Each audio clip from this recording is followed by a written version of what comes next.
Mga kababayan, sa ating mga pangarap, tayo ay naglalakbay sa isang mundo ng puno ng posibilidad at pag-asa. Ang ating mga pangarap ay ang mga bituin na bibigay liwanag sa ating mga landas at natutulad sa ating napatuloy sa kabilang mga hamon at pagsubok. Sa ating mga pangarap, tayo ay nakakakita sa kinabukasan na mas maayos, mas makatarunan, at mas mapayapa.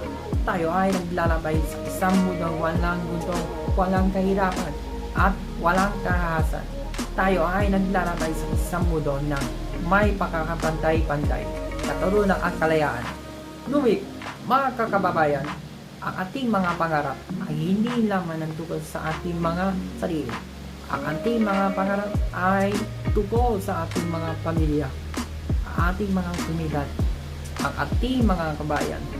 Ang ating mga pangarap ay tungkol sa mapatatayo ng isang mas maayos na kinabukasan para sa lahat. Kaya, mga kababayan, huwag na kayaan ang ating ng mga pangarap ay mawalan ating mga kamay. Huwag natin hayaan ang ating mga pangarap ay malipon mga hamon at pagsubok. Salig tayo ay matulungan, tayo ay makaisa, at tayo ay mapatuloy sa ating mga pangarap. Sa ating mga pangarap, tayo ay makakamit ng isang maayos na kinabukasan. Sa ating mga pangarap, tayo ay makakamit ng kalayaan, katarunan, ang kapayapaan. Sa ating mga pangarap, tayo ay makakamit ng isang mundo na mas maayos, mas makatarunan, at mas makapayaan. Kaya mga kababayan, tayo ay mapatuloy sa ating mga pangarap.